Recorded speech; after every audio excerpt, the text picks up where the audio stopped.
Taip, bet LinkedIn'e mes rodom savo profesionalumą,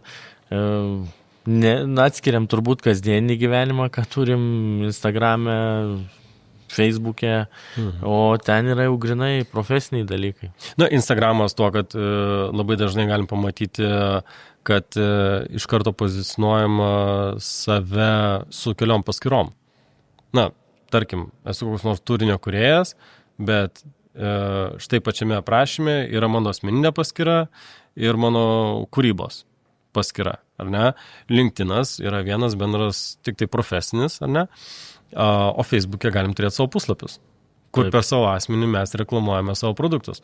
Kai tuo tarpu lygiai tas pats ir YouTube kanalą turint, tu gali kanale rodyti savo kitus kanalus.